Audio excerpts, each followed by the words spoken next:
책을 이렇게 펼쳐보시길 바랍니다. 로마서부터 우리가 좀 살펴보도록 하겠는데, 자, 우리 로마서를 본격적으로 보기 전에 로마서의 이 배경, 특별히 이제 그 당시 지리적인 배경을 우리가 좀 마음에 두고 이제 시작을 할 필요가 있습니다. 사실 이 로마서가 역사적으로 많이 사랑을 받고 또 이렇게 얘기를 합니다만, 그 이유 중에 하나는 이 로마서처럼 예수 그리스도의 복음 안에 계시된 하나님의 의를 체계적이고도 명료하게 설명한 책들이 많지 않았습니다.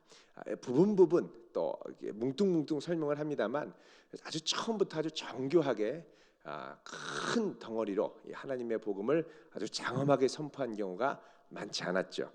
그래서 우리가 사실은 이 로마서의 말씀을 늘 사모하고, 또 오직 의인은 믿음으로 말미암아 삼는다는 이 이신칭의의 복음을 우리가 꽉 붙들고 갑니다만, 사실 이 로마서가 이해하기는 쉽지가 않은 경우가 참 많습니다. 그래서 익숙한 말씀은 우리가 이해할 수는 있는데, 익숙하지 않으면 되게 이게 무슨 말이야 하고 넘어가는 경우가 많다는 것이죠.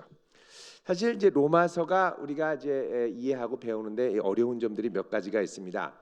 한 4가지 정도로 말씀을 드릴 수 있는데, 첫 번째는 로마서에 나와 있는 표현 자체가 좀 어렵습니다. 그래서 이 표현이 상당히 어려워서 읽다 보면 이게 무슨 말이지 하고 그냥 넘어가는 경우가 많다는 것이죠. 꼼꼼하게 읽지 않고는 참 쉽지가 않습니다. 또 두 번째로 이 로마서를 이해하는데 참 어려운 점이 있는데, 그 이유는 뭐냐? 그것은 이 로마서 배후에 있는 이 구약의 배경 때문에 그렇습니다. 여러분 로마서의 이 나눠주를 보시면요, 로마서 여러분 성경책 가지고 계시죠? 로마서 1장, 2장, 3장, 4장 뭐 특히 이렇게 가면 그 밑에 수많은 구약 구절들이 나옵니다.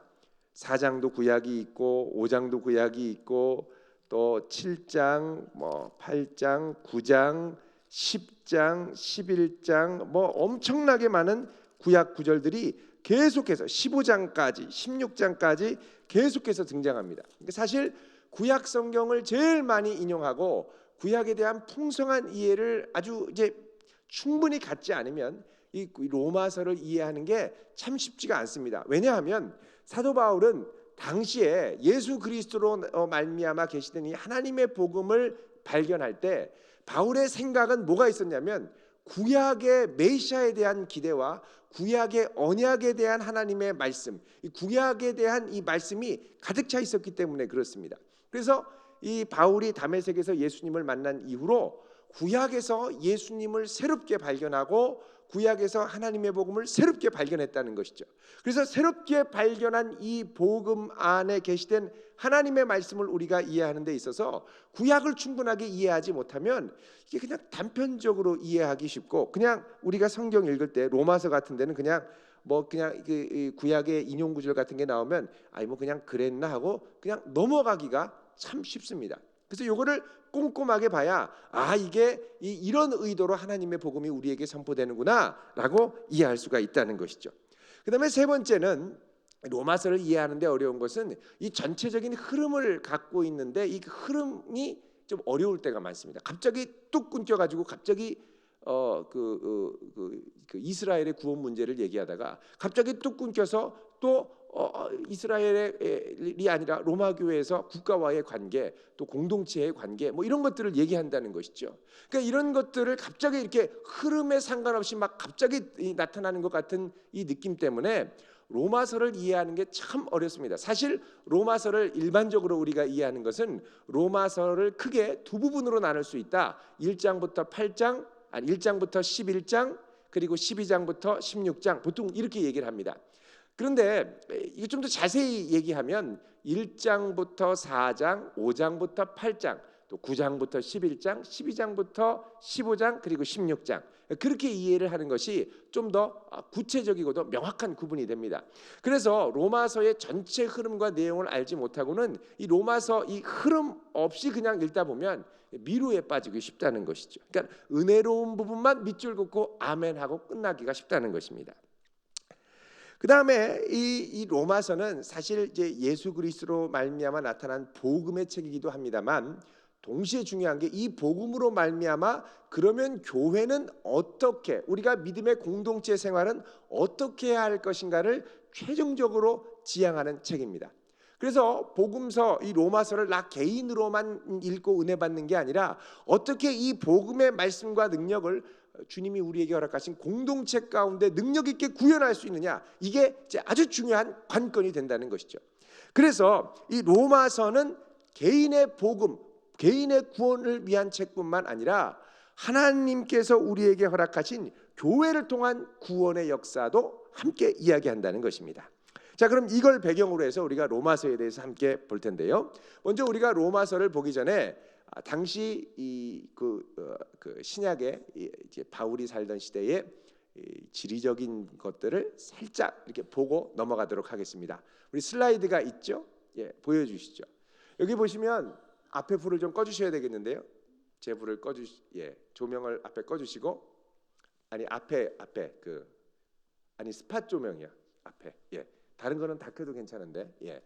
여기 보시면 왼쪽, 여러분 보실 때 왼쪽에 나오는 게 이태리죠.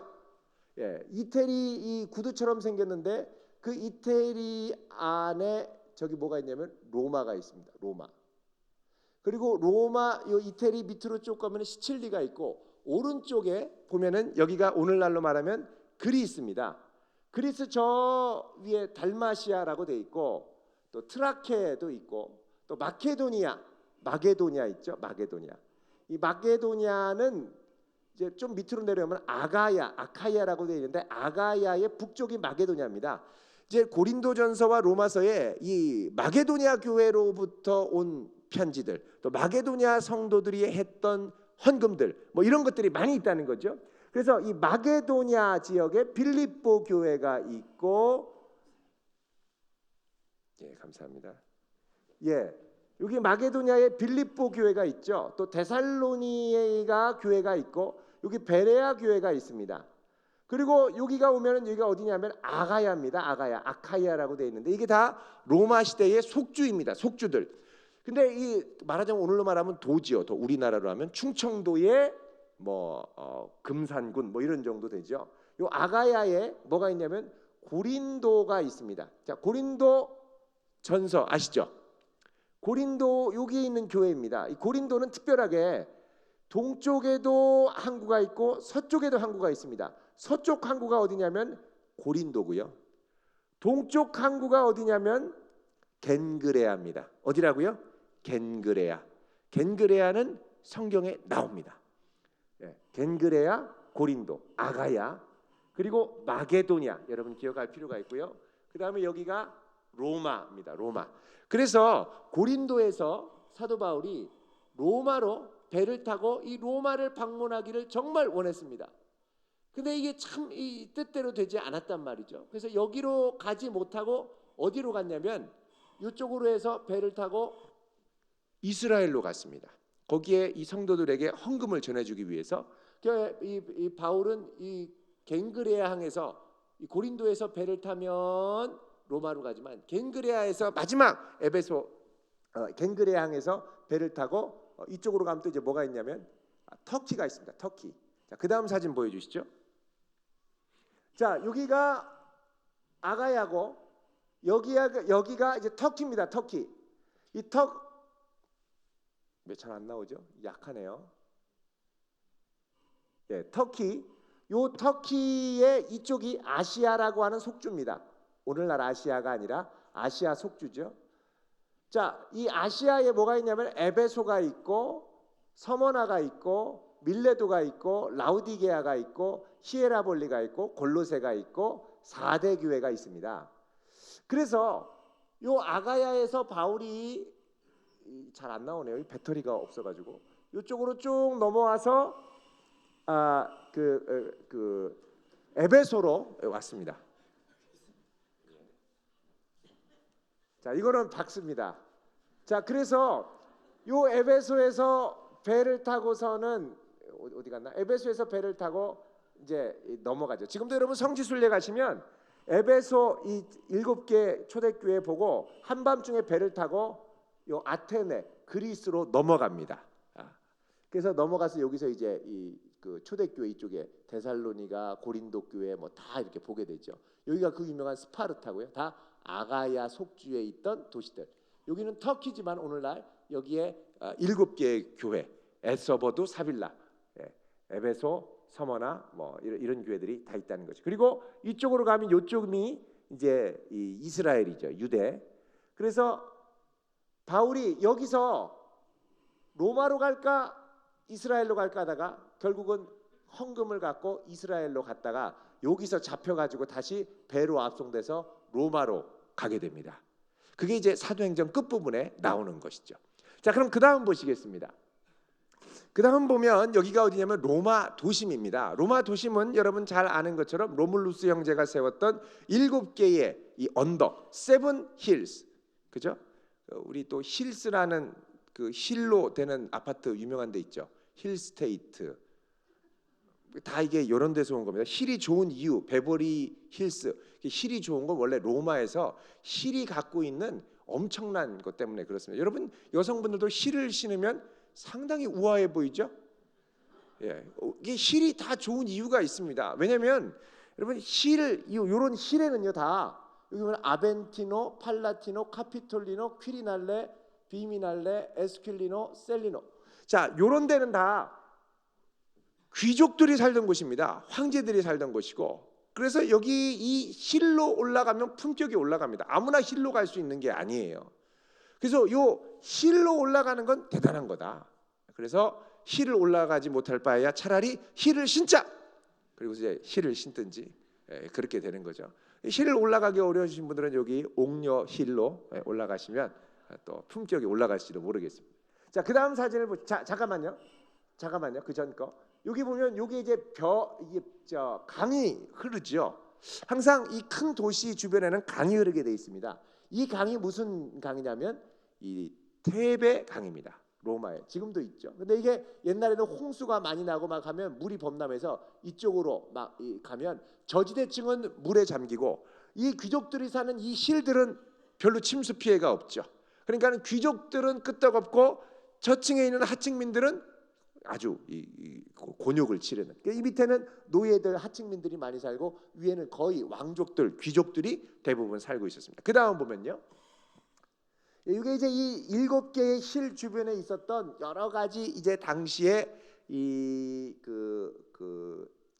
구조 건물들입니다. 이 힐 아래 이쪽에 신전과 이런 건 다 그 원형 경기장들이거든요. 이 원형 경기장들이 2개나 있었습니다. 교회랑 이 도시 안에. 그래서 이런 데서 정치, 기타 등등 여러 가지가 이루어졌었습니다. 자, 그 다음 사진을 보시면요. 자, 여기에 보면 여기 이제 로마 시내 안에 있던 이 7개 언덕 아래에 있는 여러 가지 시설물들입니다. 여기서 서커스 막시무스 이렇게 돼 있죠. 이게 이 대원형 경기장입니다. 그리고 여기 이제 요 위에 가면은 이 아구스투스의 묘가 들어 있죠. 이런 여러 가지 시설들이 있고 요 안에 이렇게 강들이 흐르고 로마가 있었다. 그러니까 이 옛날 이 지역에 제국의 심장이었는데 복음이 선포됐다는 것입니다. 여기는 우리가 잘 아는 로마의 아피아 가도입니다. 아피아 가도가 저쪽 남쪽으로부터 시작해서 쭉 올라와서 아피아 가도, 이게 전 세계로 흐르는 도로망이었죠. 우리나라로 하면 경부고속도로 넘버 1 이거랑 똑같습니다. 자, 그 다음요. 없죠? 예, 여기까지 우리 이제 대충 요거를 머리에 담고 우리가 보도록 하겠습니다. 자, 그러면 여러분 로마서를 이제 기록한 배경들을 우리가 좀 보겠는데요. 성경을 좀 찾겠습니다. 성경만으로 우리가 좀 같이 가려고 합니다. 자, 로마서 16장 23절을 보십시오. 이제 로마서니까요. 16장 23절에 보시면, 자, 나와 온 교회를 돌보아주는 가이오도 너희에게 문안하고. 로마서를 기록을 할 때 이제 여기 함께 있던 그 가이오도 너희한테 문안한다 그러죠. 근데 이 가이오가 누구냐? 여러분 그 고린도전서 바로 그 뒤에 다음에 나오죠. 1장 14절을 보시면 나는 그리스보와 누구요? 가이보 외에는 너희 중에 세례를 베풀지 않은 것을 감사한다. 다른 말로 하면 이 가이오는 어느 교회 사람입니까? 고린도 교회 사람이라는 겁니다. 그러니까 이 로마서는 어디서 기록됐느냐? 고린도에서 기록됐다는 것입니다. 로마서 16장 1절에 보시면 또 이렇게 얘기를 합니다.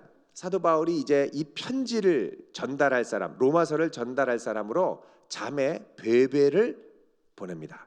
근데 16장 1절에 뭐라고 그러냐면 내가 갱그레아 교회의 일꾼으로 있는 우리 자매 베베. 그러니까 고린도 바로 옆 동네에 있는 갱그레아 교회의 일꾼으로 열심히 활동하는 이 고린도 교회의 자매 베베를 어디로? 로마 교회로 이 편지를 보내는 일꾼으로 보내겠다는 것이죠. 자, 이렇게 볼 때 이 겐그레아, 자, 그리고 우리가 아까 봤던 가이오, 이 로마서가 어디서 쓰였다는 겁니까? 고린도 교회에서 쓰였다는 걸 알 수 있죠. 그러니까 고린도에서 마지막으로 사도 바울이 이 편지를 쓰고 로마로 가기를 원했지만, 그리고 로마에 가서 뭘 하기를 원했느냐면 마지막 세상의 땅끝이라고 알려져 있는 서바나로 가기를 원했었습니다. 그런데 이게 되지 않았습니다. 15장 23절에 보면 22절에 그러므로 또한 내가 너희에게 가려던 것이 여러 번 막혔는데 이제는 이 지방 고린도에서 내가 일할 것이 없고 여러 해 전부터 언제든지 서바나는 스페인입니다. 옛날에 이 요나가 도망갔던 다시스입니다. 다시스. 여기로 갈 때 너희에게 가기를 바라고 있었는데 이게 잘 되지 않아서 25절에 내가 성도를 섬기는 일로 어디로 간다고요? 예루살렘에 간다. 왜? 마게도냐와, 여러분 아까 마게도냐 속주 기억나시죠? 그다음에 아가야, 고린도가 있는 아가야 속주에 있는 성도들이 예루살렘 성도들, 그 예루살렘에 기근이 있었거든요. 이들을 위해서 기쁘게 헌금을 했기 때문에 내가 그들에게 이 헌금을 전해주러 간다. 이렇게 얘기를 하는 것입니다. 그래서 최종 목적지는 사도 바울은 서바나로 가서 이제 복음을 전하는 것이었죠. 자, 그럼 이렇게 대략적인 이 배경을 우리가 이해하고 로마서의 큰 틀, 이제 그 구조를 우리가 짧게 좀 보도록 하겠습니다. 로마서는 크게 네 부분으로 나눕니다. 이 평신도를 위한 쉬운 로마서의 이제 제목에도 이제 나옵니다만, 첫 번째 1장부터 4장까지입니다. 그거는 뭐냐면 복음 안에서 나를 발견하기. 무슨 말이냐면 인류가 하나님을 떠났을 때 어떤 상태였고 이것이 하나님의 복음 안에서 어떻게 바뀔 수 있는가를 보여줍니다. 그러니까 인간의 불의와 구원하시는 하나님의 의가 어떠한가를 보여주는 게 1장에서 4장입니다. 그 다음에 5장에서 8장은 복음 안에서 소망을 발견한다. 무슨 말이냐? 이신칭의로 구원을 받을 뿐만 아니라 그 다음에 이제 로마서에서 구원 못지않게 강조하는 게 이 고난 가운데 어떤 이신칭의, 믿음으로 말미암아 구원받는다는 것이 우리의 고난 가운데 어떤 의미를 주는가를 또 설명을 하고 있습니다. 그래서 5장에서 8장, 이 사실 이 이신칭의를 아주 자세하게 설명하는 중요한 부분이죠. 자, 그 다음에 9장부터 11장은 복음 안에 감추어진 신비. 뭐냐? 그러면 하나님께서 믿음으로 말미암아 구원을 주셨으면 이 유대인들은 그럼 어떻게 할 것인가? 그럼 이방인들은 또 어떻게 할 것인가? 이런 신비로운, 우리가 다 알지 못하는 하나님의 구원 계획. 예를 들면 이런 거죠. 옛날에 이순신 장군 시대 때 예수 믿지 않았던 사람들은 어떻게 할 겁니까? 이런 비슷한 질문이 뭐냐? 지금 하나님의 선민이라고 했던 이 유대인들, 지금 예수 믿지 않는데 그럼 이들은 멸망하고 심판당합니까? 이런 질문이 당시에 이제 우리가 요즘 묻는 이런 질문과 비슷하게 그 옛날에는 물었다는 것입니다. 그럼 이 질문에 대한 답을 추구하는 것이 9장에서 11장이고, 마지막으로 12장에서 16장은 이 복음이 우리로 하여금 어떤 관계를 살아나게 하느냐, 살아가게 하느냐, 살아내게 하느냐, 요거를 말씀하고 있다는 것입니다. 그래서 로마서는 크게 네 부분으로 우리가 볼 수 있고, 그럼 오늘은 첫 번째 부분인 1장부터 4장 복음 안에서 나를 어떻게 발견할 것인가, 이걸 갖고 우리가 함께 말씀을 나누도록 하겠습니다. 자, 먼저 우리 로마서 1장을 보십시오. 1장부터 차분차분 우리가 짚어가면서 함께 말씀을 나누려고 합니다. 자, 먼저 1장 1절부터 7절까지입니다. 여기 보면은 복음 안에서 나를 발견하기 입니다. 자, 첫 번째 1장 1절부터 7절까지는 이제 인사, 모든 편지, 로마서는 이제 그 기본이 뭐냐? 편지죠. 로마 교회에 보낸 편지, 레터입니다. 레터. 자, 이 레터를 어떻게 보내느냐? 저기 보면은, 자, 1절부터 보겠습니다. 먼저 자기를 소개합니다. 예수 그리스도의 종 바울은 무엇으로 부름받았습니까? 사도로 부름받아. 그 다음에 뭐라고 되어 있냐면 하나님의 복음을 위하여 택정함을 입었다. 이렇게 고백합니다. 자, 여러분 이 종이라는 거 상당히 파격적인 고백입니다. 왜냐하면 바울은 당시에 아주 엘리트 중에 최고의 엘리트였습니다. 그 지파로 따지면 베냐민 지파였습니다. 베냐민 지파는 상당한 자부심이 있었습니다. 왜냐하면 사울 왕, 이스라엘의 첫 왕을 배출한 곳이 베냐민 지파였고, 또 하나 여부수, 예루살렘 성읍이 옛날에 처음 누구한테 주어졌냐면 베냐민 지파에게 주어졌습니다. 그렇기 때문에 이 지금 거룩한 성읍 예루살렘의 수혜자, 가장 큰 수혜자가 베냐민 지파였고, 또 이 사도 바울은 그 중에서 사울 왕, 이스라엘의 왕을 배출한 가문의 후손이라고 여겼기 때문에 그렇습니다. 뿐만 아니라 이 사도 바울은 자기 자신은 이제 가말리엘 문화에 속했던 바리새인이었습니다. 가말리엘 문화는 유대인의 그러니까 여러분 이 가말리엘 문화의 바리새파 정도 되려면 구약 성경을 거의 다 외웠어야 됐습니다. 바리새인이 되려면요, 모세오경은 기본적으로 다 외우고 이사야 이런 거 다 외웠습니다. 딱 하면은 달달달달 하고 그냥 나옵니다. 지금도 유대의 랍비들은 모세오경 거의 다 외웁니다. 기가 막히죠.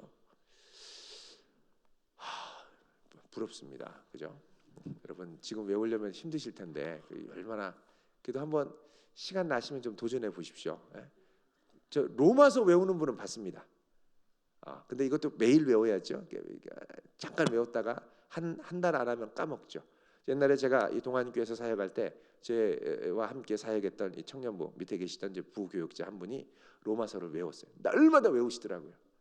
그래서 제가 얼마 전에 전화해봤습니다. 아직도 로마서 외워요? 그랬더니 지금은요 목사님 너무 사역이 바빠서 못 외우다 보니까 생각이 안 나네요.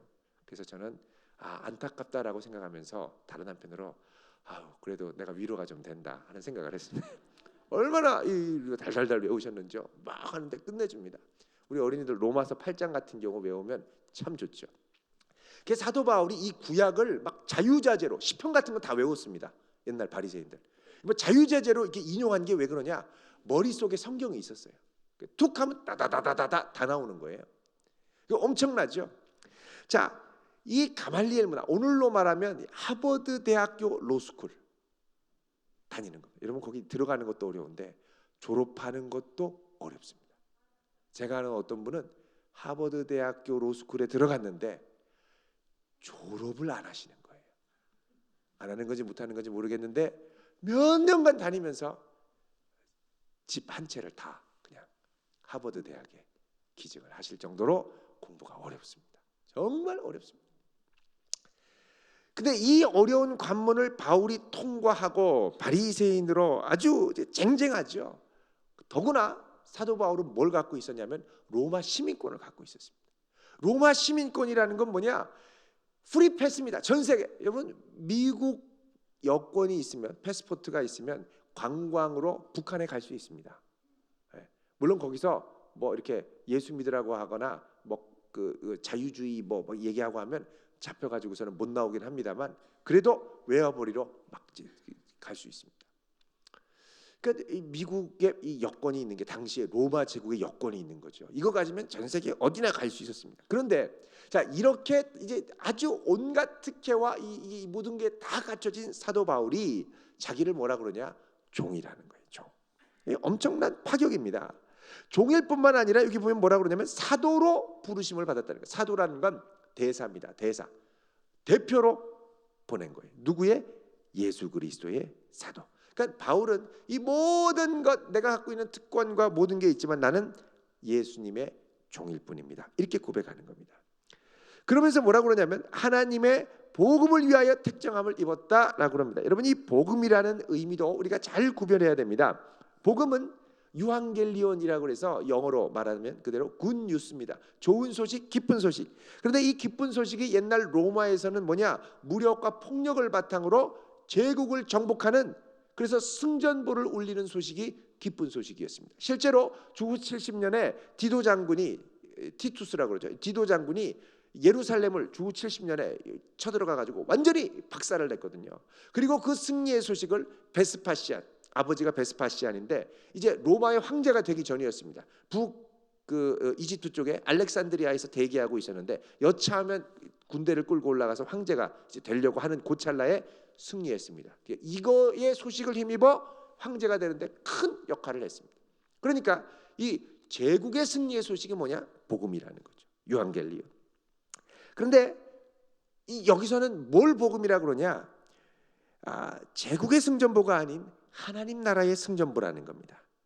죽음을 이기고, 여러분 사실 이 예수님이 죽음을 당한 건 로마의 군병들에 의해서, 로마의 권력에 의해서 죽임을 당했거든요. 그 당한 죽음을 이기고 부활하신 소식이 뭐냐? 바로 복음이라는 거죠. 그리고 이 복음은, 자 보면요, 2절에 이 복음을 위해 택정함을 받았는데 이 복음은 하나님이 선지자들을 통하여 이전부터 약속했던 것이다. 이거 갑자기 생긴 게 아니라 이전부터 생겼다는 겁니다. 자, 그분은 아들에 관하여 말하면 육신으로는 다윗의 혈통, 메시아의 혈통에서 나왔고, 4절에 성결의 영으로는 죽은 자들 가운데 부활하사 능력으로, 하나님의 능력으로 하나님의 아들로 선포됐으니 예수 그리스도시다 라고 얘기를 하죠. 그러면서 5절에는 복음의 이 유앙겔리온, 복음의 최종적인 목표가 나오는데 뭐라고 그러냐면, 우리가 은혜와 사도의 직분을 받아서 그의 이름을 위하여 모든 이방인 중에 믿어 순종하게 한다. 자, 이걸 뭐라 그러냐? 믿음의 순종이라고 합니다. 그러니까 이 복음은 단순히 믿고 구원받는 걸로 끝나는 게 아니라 이 복음 아래 굴복하고 순종하도록 하는 데까지 가야 한다는 것이죠. 자, 복음을 믿고 순종하도록 가야 한다는 게 뭐냐? 여러분, 복음을 믿고 순종해야 한다는 것은 복음대로 살아낸다는 걸 의미합니다. 그러니까 복음대로 살아난다는 건 뭐냐? 하나님 나라를 경험하고 믿고 살아가는 역할을 하는 게 믿음의 순종이라는 것이죠. 자, 그래서 이걸 위하여 부름을 받았다. 그러니 너희도 내가 이것으로 부름을 받았으니 너희도 그들 중에서 예수님의 것으로 부름을 받은 자다. 이렇게 선언을 하고 인사를 하고, 그래서 너희에게도 뭐가 필요하냐? 이 복음을 제대로 정리하고 알 필요가 있다라는 것이죠. 그래서 7절에 인사합니다. 로마에서 하나님의 사랑하심을 받고 성도로 부르심을 받은 모든 자에게 하나님 우리 아버지와 주 예수 그리스도로부터 은혜와 평강이 있기를 원하노라 인사합니다. 여러분, 이 로마 교회는 사도 바울이 세운 교회는 아닙니다. 사도 바울이 여러 교회를 개척했지만 로마는 그렇지 않았습니다. 그러나 이 로마 교회의 구성원들을 보면 나중에 사도 바울이 복음을 전했던 고린도에서 대거 로마 교회로 이동했던 사람들이 많습니다. 쉽게 말하면 로마 교회는 복음으로 회심한 사람들도 있지만 고린도 교회에서 이주한 이동교인들도 꽤 있었습니다. 왜 그랬냐?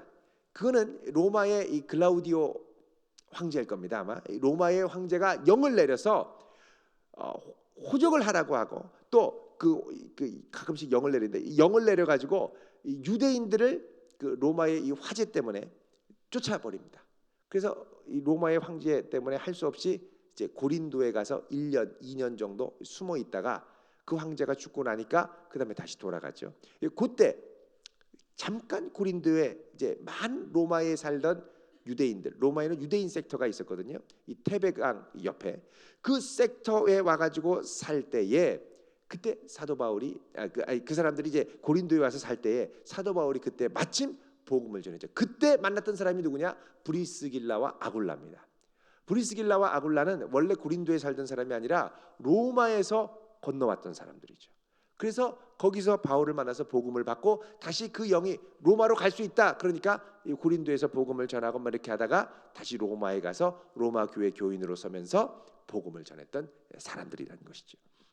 자, 이렇게 해서 사도 바울이 이제 1장 1절부터 7절까지 인사말을 하고, 그 다음에 이제 8절부터 바울이 하나님께 드리는 감사의 제목과 편지의 목적을 밝히고 있습니다. 8절에 먼저 내가 예수 그리스도로 말미암아 너희 모든 사람에 관하여 내 하나님께 감사한 것은 너희 믿음이 온 세상에 전파됩니다. 자, 사도 바울이 감사한 것, 로마 교회를 생각할 때마다 감사한 게 뭐냐?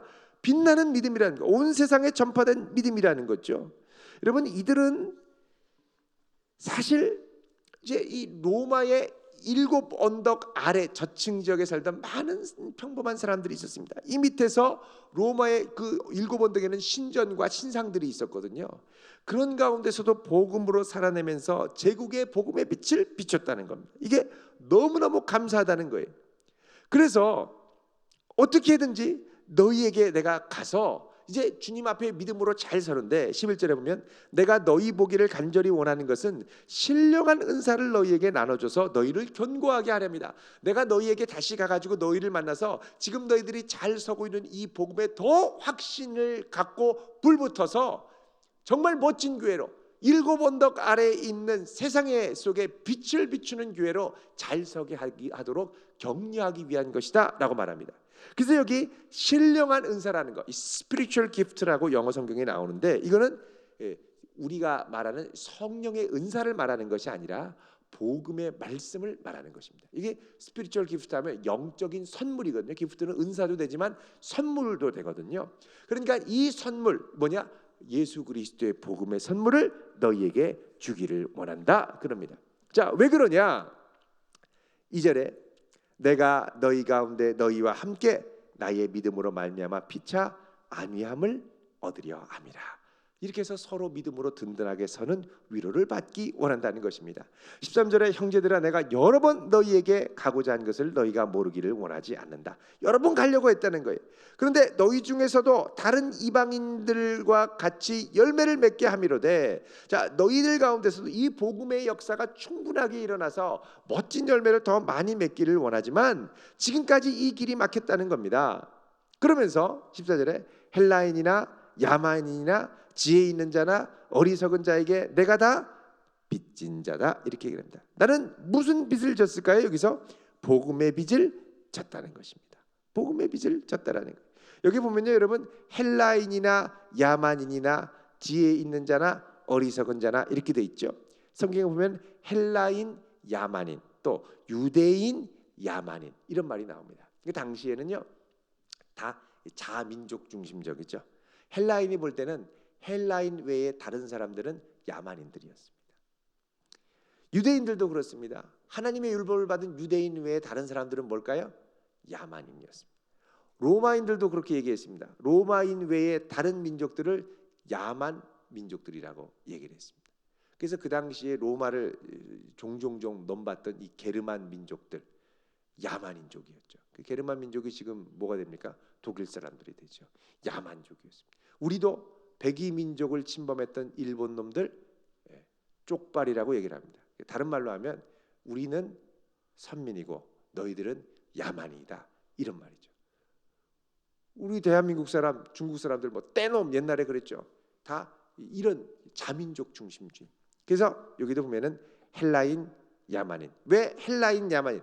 사실 바울의 입장에서는 유대인이나 야만인이나 이렇게 맞거든요. 그런데 여기서는 뭐라고 그랬습니까? 헬라인이나 야만인이나. 왜 그랬을까요? 이 편지가 어디에게 가는 겁니까? 로마에게 가는 거기 때문에 헬라인이나 야만인이나 빚진 자다 이렇게 얘기를 하죠. 자, 빚진 자다라는 말은 뭐냐? 내가 해야 할 의무가 있는 자다. 오페일로스. 내가 해야 할 의무가 있는 자다. 복음을 반드시 이렇게 갚지 않고는 안 되는 사람이다라는 것입니다. 반드시 복음을 갚아야 할 의무가 있는 자다라는 것이죠. 왜? 이 복음이 나에게 엄청난 은혜와 능력을 베풀어 줬기 때문에. 그러므로 나는 할 수 있는 대로 로마에 있는 너희에게도 이 복음 유앙겔리온을 전하기를 원하는데, 이 복음은 뭐냐? 16절 17절이 이 복음이 무언가를 압축하는 아주 중요한 핵심적인 구절입니다. 자, 그러면 여기를 한번 16절 17절 읽어보겠습니다. 시작.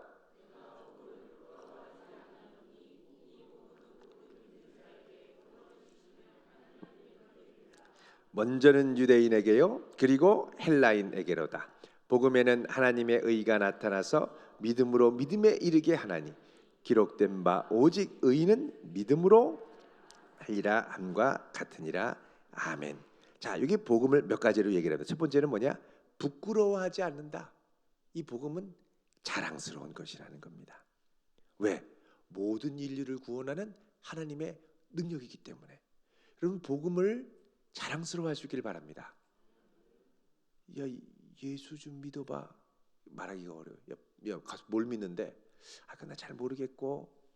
자, 그러면 안 되죠. 자신 있게 설명을 해주셔야 됩니다. 왜? 이거 제대로 들으면 어떻게 됩니까? 인생이 변해요. 예수만 믿으면 변해요. 근데 안 믿죠. 이 복음이 얼마나 능력이 있는 건 믿는 우리들에게는 확실합니다. 근데 안 믿는 사람들은 몰라서 지금 저러는 거거든요. 우리가 복음을 좀 자랑스럽게 생각해요. 너 복음을 알아? 뭔데? 함부로 말할 수 없어. 이거 알면 네 인생이 바뀌어. 뭔데? 여기서 말해줄 수 없어. 밥을 사라. 밥 먹으면 내가 얘기해 줄게. 이런 정도로 자부심이 있어야죠. 제발 들어봐. 싫어. 여러분 물론 그럴 수 있습니다만 좀 복음에 대해서 우리가 자부심을 가질 수 있길 바랍니다.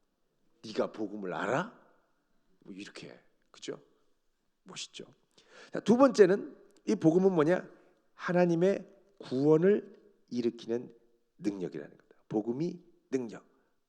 이거는 하나님의 능력이 나타나는 통로입니다. 복음, 하나님의 능력을 경험하려면 어떻게 해야 되느냐? 복음을 제대로 알아야 돼. 로마서의 말씀을 제대로 알아야 된다는 거죠. 그래서 이 복음을 제대로 알면 하나님의 능력을 풍성하게 경험하게 된다는 것입니다. 그 다음에 세 번째는 뭐냐? 이 복음은 모든 믿는 자에게 구원을 주신다는 겁니다. 믿는 사람은 모든 사람에게 능력을 주신다는 겁니다. 그래서 이 복음은 차별이 없다라는 것이죠. 그 다음에 네 번째는 뭐냐? 이 복음에는 7절에 하나님의 의가 나타나서, 이 나타나서라는 말은 계시되어 있어서 그런 말입니다. 여러분, 계시는 절대 감추인 것이 아닙니다. 이단들은 계시는 감춰졌다고 얘기하죠. 근데 이 계시라는 말 자체는 영어로 하면 reveal입니다. reveal 하면은 드러낸다는 거거든요. 계시는 감춰 있는 게 아니라 드러난 게 계신 거예요. 교주가 자꾸 계시 그게 뭔데? 이거는 감춰져서 안. 계시는 드러나는 겁니다. 드러나는 거. 복음에는 무엇이 드러났다고 그랬습니까? 하나님의 의. 여러분, 이 하나님의 의는 아주 중요한 개념입니다. 그래서 이제 토요일에는 최응식 박사님이 오셔서 이 하나님의 의에 대해서 상당히 이제 자세한 설명을 해주실 것입니다. 근데 이 하나님의 의, 심지어는 많은 분들이 로마서를 깊이 읽다 보면 로마서의 주제는 이신칭의만이 아니다, 하나님의 의가 로마서의 진짜 주제다, 이렇게까지 얘기를 할 정도입니다. 그럼 이 하나님의 의라는 게 뭐냐? 여러분, 먼저 그러려면 의에 대해서 우리가 알아야 되는데요. 의는 우리가 상호간의 관계 가운데 각 사람에게 부과된 의무를 감당하는 것. 그러니까 서로 간의 인간 관계 가운데 해야 할 의무를 충실하게 감당하는 것. 그리고 이 의, 하나님이 요구하시는 의에는 뭐가 있느냐? 언약이 있습니다. 언약은 뭐냐? 상호간에 약속을 하는데 계약이 아닙니다. 계약은 조건이 이제 미달되거나 충족되지 못하면 한쪽에서 누구나 파기할 수 있죠. 그런데 이 언약은 뭐냐? 네가 제대로 언약을 지키지 못해도 나는 끝까지 이 언약을 지킬 거야. 이건 이제 사랑이 있어야 가능합니다. 부모님과 자녀 간의 관계도 그렇죠. 자녀가 엄마랑 약속합니다. 자녀가 신실해서 늘 엄마랑 한 약속을 100% 잘 지키면 좋겠으나 늘 자기 하고 싶은 대로 해요. 그래도 어떻게 해요? 엄마는 끝까지 신실하죠.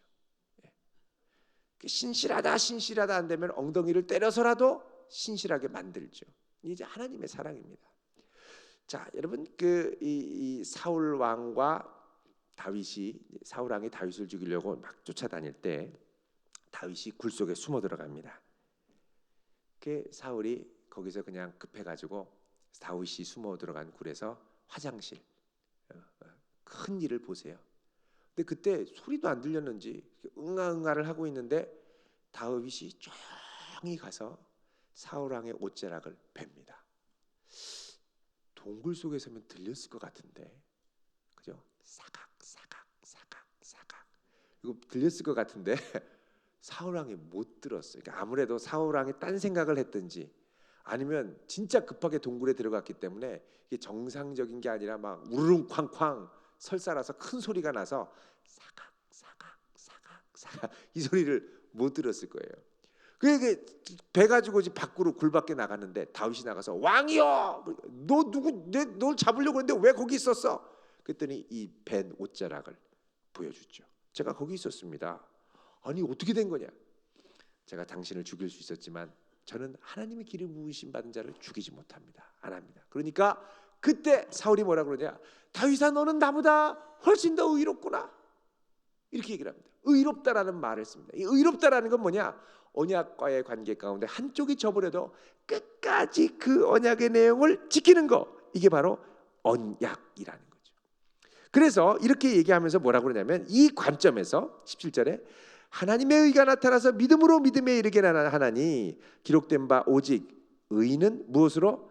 믿음으로 말미암아 살리라 함과 같으냐. 여러분 여기 보면은 기억 나눠주가 나오고 밑에 하박국 2장 4절이 나옵니다. 하박국을 보시면 지금 시간이 없어서 갑니다만 하박국에 보면 오직 의는 그의 의로 말미암아 살리라라고 되어 있습니다. His righteousness, His faithfulness, 그의 믿음으로 말미암아 His faith 아니면 faithfulness로 되어 있습니다.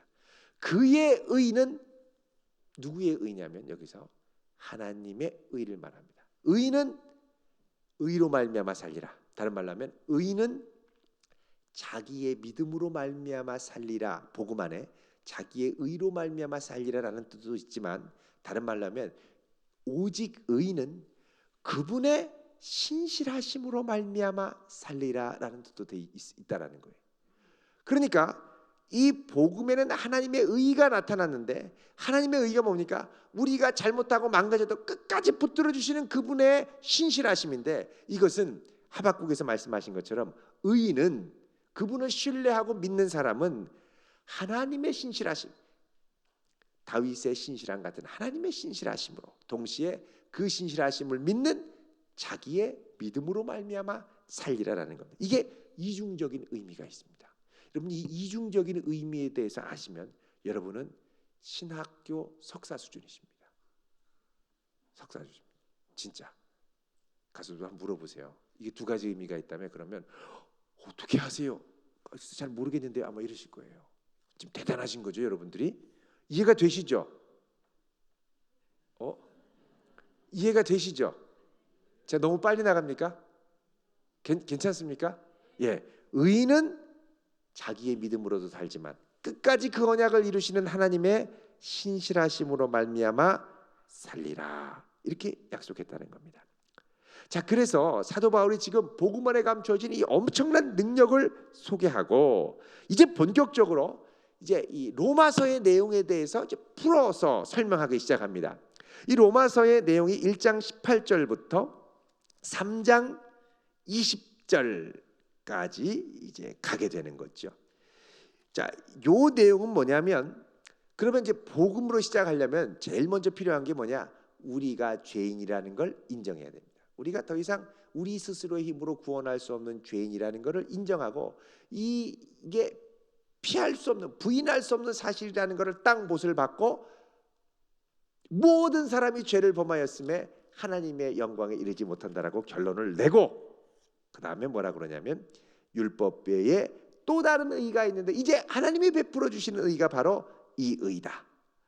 여기까지 가는 게 이제 4장까지의 역할입니다. 그러니까 모두 다 싸잡아서 죄인으로 정죄를 하고 그 다음에 이제 이것 외에 또 다른 의가 있는데 바로 하나님이 우리에게 선물하시는 의다. 여기까지가 이제 오늘 우리가 보는 내용입니다. 자, 그러면 1장 18절부터 보면 1장 18절부터 32절까지는 제일 먼저 이방인들이 죄인이라는 것을 고발합니다. 누가 죄인이라는 걸 고발한다고요? 이방인들. 그리고 2장부터 3장 20절까지는 유대인이 죄인이라는 것을 고발합니다. 그러니까 유대인과 이방인이 죄인이면 모두 다 죄인인 거죠. 그래서 먼저 이제 이방인부터 시작을 합니다. 자, 그럼 1장 이제 그 18절부터 보면 하나님의 진노가 불의로 진리를 막는 사람들의 여기 불의라는 건 앞에 복음에 대해서 얘기를 했죠. 모든 믿는 자에게 그리고 하나님의 의와 반대되는 게 불의입니다. 그렇죠? 하나님의 의와 상관없는 자기 마음대로 살고 싶은 불의죠. 하나님의 진노가 불의로 진리를 막는 사람들의 모든 경건하지 않음과, 이 모든 경건하지 않음이라는 것도 16절에 나오는 모든 믿는 자와 대조되는 개념입니다. 자, 모든 경건하지 않음이라고 할 때 이 경건하지 않음, 아세베이아라고 하는 이 단어는 이방인들이 신과 관계 맺고 섬기는 것을 거부할 때 경건하지 않음, 아세베이아라는 말을 사용합니다. 다른 말로 하면 모든 아세베이아, 그죠? 모든 아세베이아에게라는 말은 이 대상, 이 말을 하는 사람들이 누구냐? 이방인이라는 것을 의미한다라는 거죠. 진리를 막는 사람들의 모든 아세베이아와 신께 가까이 나가지 않으려고 하는 마음과 불의에 대해서 하늘로부터 나타난다. 하나님의 진노가 이런 사람들, 하나님을 도저히 인정하지 않고 관계 맺으려는 걸 거부하는 사람들을 향해서 하나님의 진노가 하늘로부터 나타난다. 여러분, 여기서 이 진노라는 건 하나님과 이스라엘 백성들과의 관계가 파탄에 이를 때, 또 이스라엘 민족들을 괴롭혔던 이방 민족들이 이제 하나님의 진노를 받을 때, 또 마지막 종말의 때에 모두가 심판을 받을 때 나타나는 단어가 바로 이 진노입니다. 자, 여기서 이제 모든 경건하지 않다라는 건 뭐냐? 다른 말로 하면 총체적인 이방인들의 불경건함을 얘기할 때 모든 불경건, 경건하지 않음이라는 것이죠. 자, 왜 그러냐? 왜 하나님이 진노가 이들에게 나타나느냐? 그것은 하나님을 알만한 것이 그들 속에 보임이라. 이걸 뭐라고 그러냐? 자연계시라고 합니다. 일반 계시. 그러니까 하나님, 그러니까 누구나 이 자연과 세상을 보면 하나님 역사하심을 알고 하나님을 인정하게 되더라. 자기의 무력함을 깨닫고 하나님 정말 계시구나. 또 자연과학을 공부하다 보면 거기에는 하나님의 살아 역사하심을 느낄 수밖에 없다라는 것이죠. 여러분, 전에 그 신문에 나왔는데 이 메뚜기의 관절 골격을 보니까 이 안에가 톱니바퀴처럼 되어 있습니다. 정교한 톱니바퀴. 이게 용수철이랑 연결돼서 팡팡 치니까 자기 몸무게 30배 이상을 뛰죠. 너무너무 정교해서 이거는 누군가 디자인하지 않고는 도저히 이게 설명이 불가능하다, 이 정도입니다. 자, 이렇게 많은 현상들을 보고 하나님을 인정해야 되는데 21절에 하나님을 알긴 하지만 영화롭게도 하지 않고 감사하지도 않고 생각이 허망해져서 미련한 마음으로 어두워졌다. 그러면서 하나님을 거부하면서 나타나는 게 뭐냐? 우상숭배입니다. 23절에 이 하나님의 영광을 썩어질 사람과 새와 짐승과 기어다니는 동물 우상으로 바뀌었다. 이게 이방인들이 하는 대표적인 겁니다. 어떤 분들은 이거 유대인들도 우상 숭배하는 거 아닙니까? 라고 생각하는데 아닙니다. 1세기 때 유대인들은 우상 숭배를 안 했습니다. 망하기 전까지. 그러니까 그 열왕기 하상 요때 우상 숭배를 했고요. 이 1세기 때는 우상 숭배를 하지 않았어요. 이들은 오직 메시아의 대망을 기다리면서 경건하게 바리새파 운동도 일어나고 또 뭡니까? 저기 그 사해 바다 옆에 가가지고 경건한 의의 교사와 함께 하나님의 나라가 다시 오기를 기다리는 사람도 있었고요. 그래서 우상 숭배는 이스라엘 그 당시 유대 사회에서 아주 허용되지를 않았습니다. 그러니까 이때 이 우상 숭배는 전형적으로 이방인들의 이 활동이라는 것이죠. 자, 이들이 우상을 섬기니까 24절부터 하나님이 뭐 하셨느냐? 그 마음의 정욕대로 내버려 두사. 여러분, 이 내버려 뒀다라는 게 제일 무서운 겁니다. 24절에 내버려 두사, 26절에 내버려 두사, 28절에 하나님 마음 두기를 싫어하며 그들을 상실한 마음대로 내버려 두사. 여러분, 28절에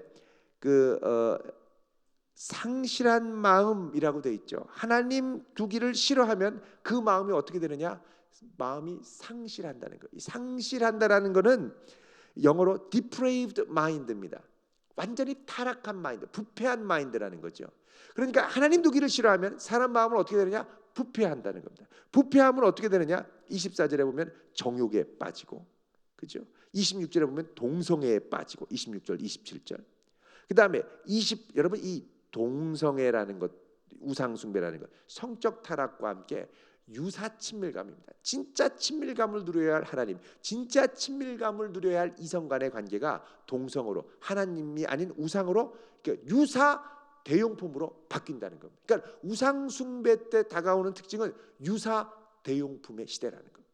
하나님 말고도 또 아내 말고도 정말 비슷한 친밀감을 느낄 수 있는 것들이 많은 시대. 텔레비도 있고 뭐 요즘엔 또 우리나라에 조론이 서서히 바람이 분다죠. 여보 이제 우리 결혼 졸업합시다. 이제 이만큼 살았으니까 이제 좀 각자 이렇게 된다는 거예요. 조론. 일본은 이미 이제 이 열풍이 불어가고 있고요. 우리나라도 서서히 들어온다는 겁니다.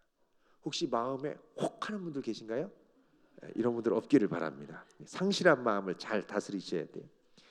자, 마음대로 내버려 두니까 29절에 모든 불의, 추악, 탐욕, 악의, 시기, 살인, 분쟁 이렇게 해서 쫙 이제 그 범죄의 목록들이 등장을 하죠.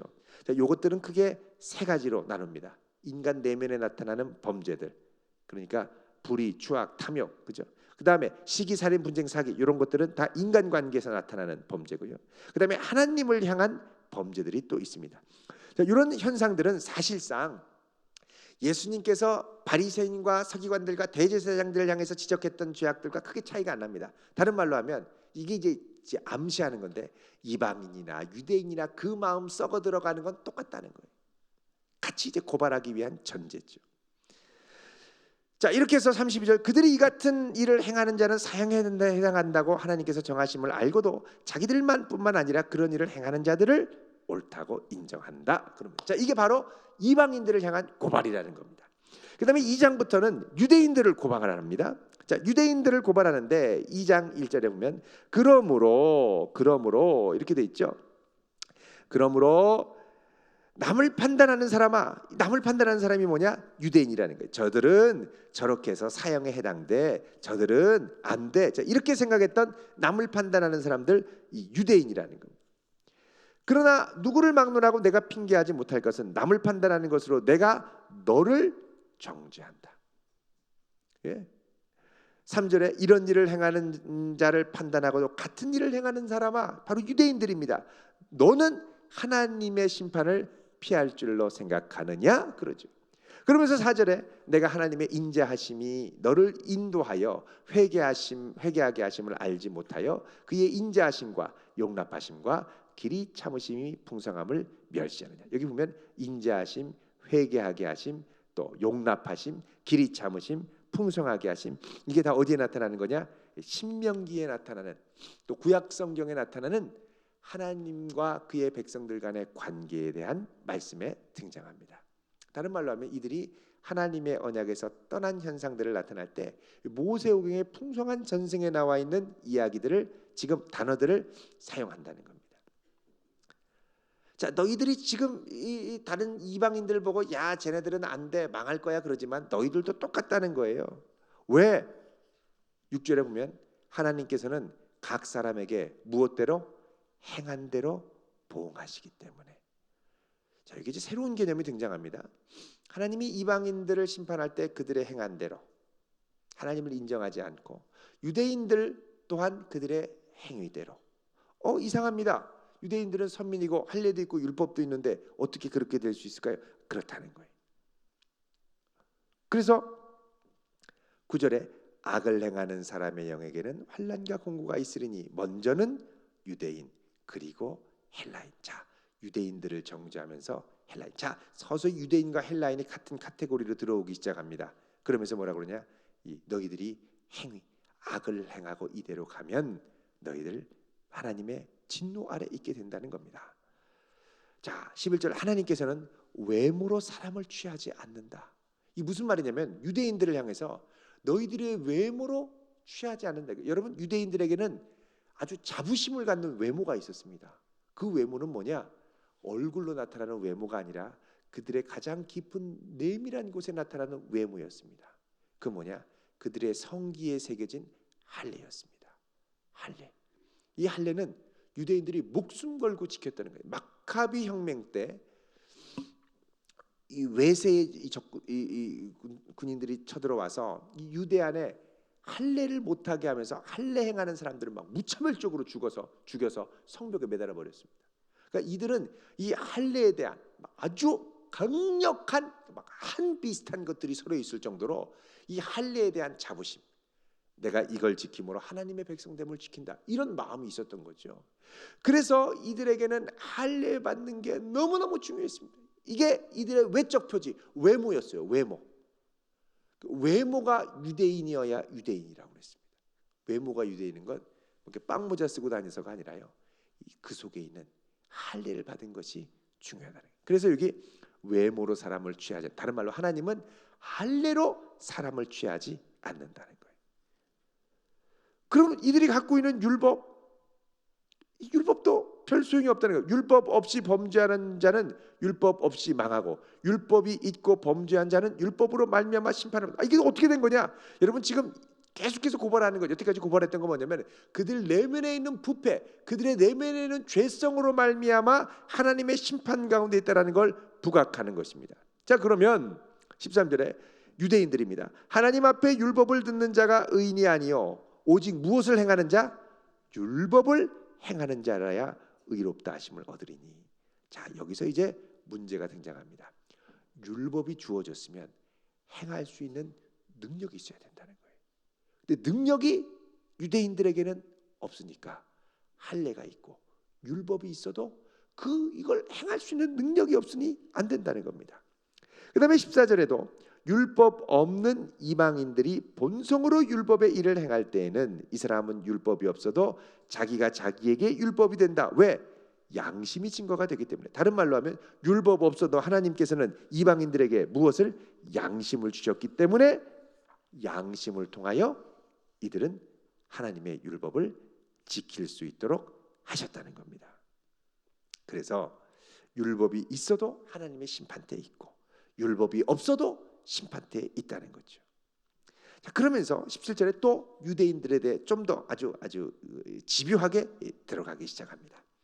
유대인이라 불리는 내가 율법을 의지하며 하나님을 자랑하며 율법의 교훈을 받아 하나님의 뜻을 알고 지극히 선한 것을 분간하며 맹인의 길을 인도하는 자요 어둠에 있는 자의 빛이요. 여러분, 요거 맹인의 길을 인도하고 어둠에 있는 자의 빛이다, 요게 사실은 이스라엘의 큰 부르심입니다. 이사야 42장 6절을 여러분 한번 보실래요? 이사야 42장 6절입니다.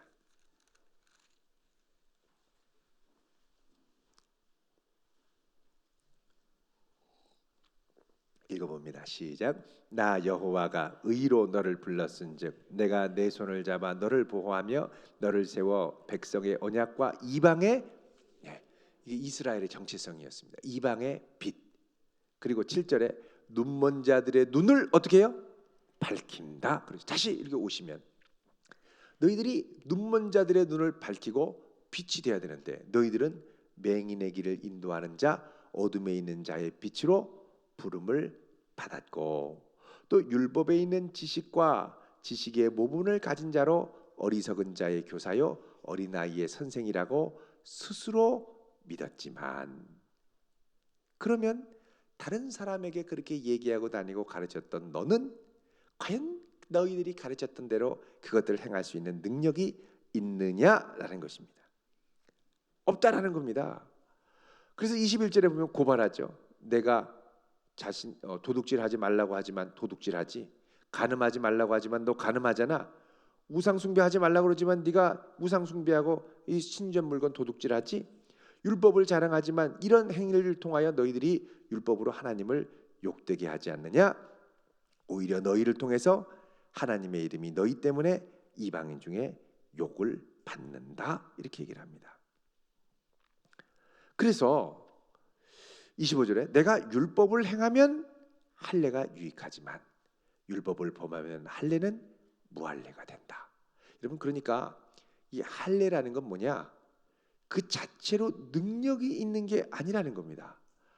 율법을 행하면 할례가 유익하지만 율법을 범하면 할례는 무할례다. 할례 없는 게 낫다. 다른 말로 하면 내가 율법을 행하는 건 무엇 때문에 이게 할례는 뭐냐? 내가 율법을 행하기 이전에 이 할례라는 표시를 이 육체에 새김으로써 나는 하나님의 백성으로 율법을 행할 의무가 있는 사람입니다라고 선언하는 것과 마찬가지라는 겁니다. 선언했으면 해야죠. 선언했는데 안 하면 욕먹는다는 겁니다. 여러분 예전에 한동안 지금은 별로 없는 것 같습니다만 우리나라 자동차 뒤에 물고기 스티커 붙이고 다닌 적이 있습니다. 물고기 스티커를 붙이는 순간 우리는 단단히 각오를 해야 됩니다. 끼어들게 하지 않겠다. 누가 끼어들어도 확 문 열고 야! 이러지 않겠다. 라이트 하이빔 올리지 않겠다. 각오해야 돼요. 뭐 붙이는 순간? 물고기 딱지 붙이는 순간. 근데 물고기 딱지를 붙이고 거의 뭐 그 F1 랠리 하듯이 부앙 하고 막 끼어들고 빵빵거리고 그러면서 쉰 가는데 뒤에 물고기 스티커가 있다. 그러면 뒤에 있는 사람들이 욕하죠. 그죠? 네. 근데 그 밑에 하나 더 붙어 있어요. FEBC 93.3. 욕 더 먹어요. 근데 어떤 스티커는 그 밑에 하나님은 당신을 사랑하십니다. 이러고 가는 거예요. 그러니까 열 받아도 하나님 널 사랑하니까 화내지 마. 뭐 이런 식으로 약 올리는 거죠. 그러니까는 이걸 붙이는 순간 우리는 이게 각오를 해야 되는 겁니다. 근데 진짜 정말 운전을 잘하고 나이스하게 하고 그래서 야 정말 배려도 하고 쓰고 가라고 하고 그리고 봤더니 뒤에 물고기 있단 말이야. 야 역시 믿는 사람들이라 다르네. 이렇게 얘기할 수 있다는 거예요. 그래서 여러분 저는 교회 차가 갈 때 교회에는 차가 두 종류가 있습니다. 대전도안교회 스티커가 붙인 차가 있고 없는 차가 있습니다. 근데 붙였다고 막 과속하는 건 아니겠지만 특히 붙여 있는 차는 더 많이 쓰고 더 많이 양보하라고 제가 얘기를 합니다. 왜? 아이 애기 유모차 가고 가는데 빵빵 하고 그냥 확 지나가면 대전도안교회 도안에 없는 게 낫다 이런 말 나올 수 있다라는 거예요.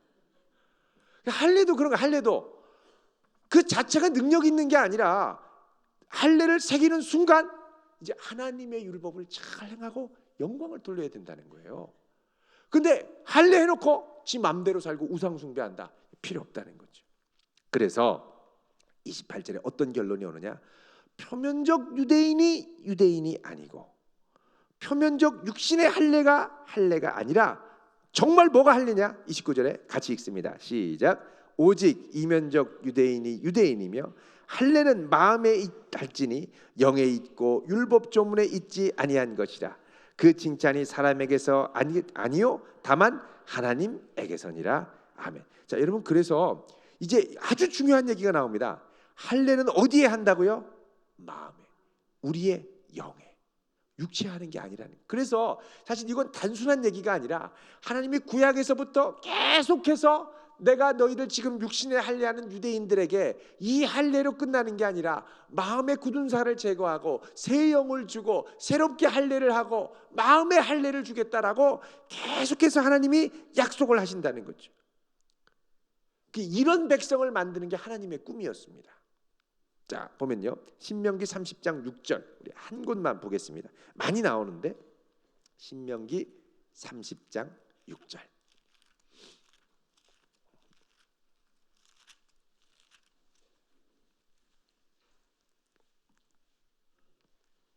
30장 6절이 아니라 10장 16절입니다.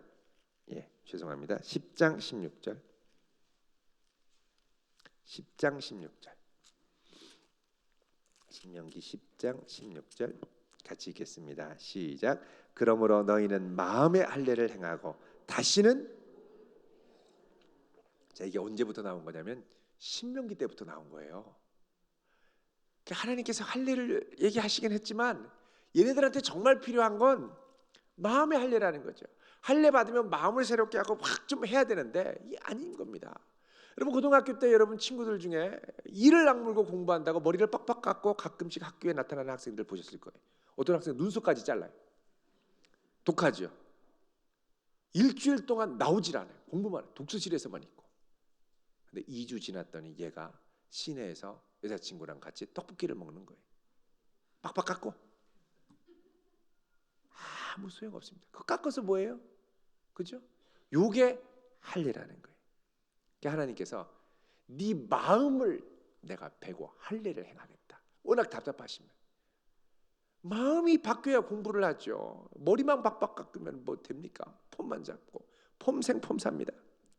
자, 요것을 하나님이 말씀을 하시는 거예요. 그래서 3장에 이제 이렇게 진행이 되죠. 그런즉 유대인의 나음이 무엇이며 할례의 유익이 뭐냐? 거의 없다는 거예요. 물론 있기는 있죠. 이들이 하나님의 말씀을 먼저 받았죠. 그리고 믿었죠. 믿지 않으면 누가 그걸 알겠냐는 거죠. 예. 그 믿지 아니함이 하나님의 미쁘심을 패하겠느냐. 자, 그러면서 얘기를 합니다. 3절에 어떤 자들이 믿지 아니하였으면 어찌 하리요. 자, 여기 보면요. 3장 1절 2절 이제 이게 유대인이 그래도 그나마 없는 것보다는 있는 게 낫지만 3절에 보면 어떤 자들이 믿지 아니하였으면 어찌하겠느냐. 그 믿지 아니하면 하나님의 미쁘심을 패하겠느냐. 요거는 사실 그 앞에 있는 할례와 깊은 관계가 있는 얘기입니다. 무슨 말이냐면 아니 너희들 이렇게 이 마음의 할례를 행하지도 않고 제대로 뭐 유대인답게 살지도 않고 율법을 지키지도 않는데 너희들 믿지 않았으면 그럼 어떻게 할까? 이제 서서히 이들을 궁지로 몰아가는 겁니다.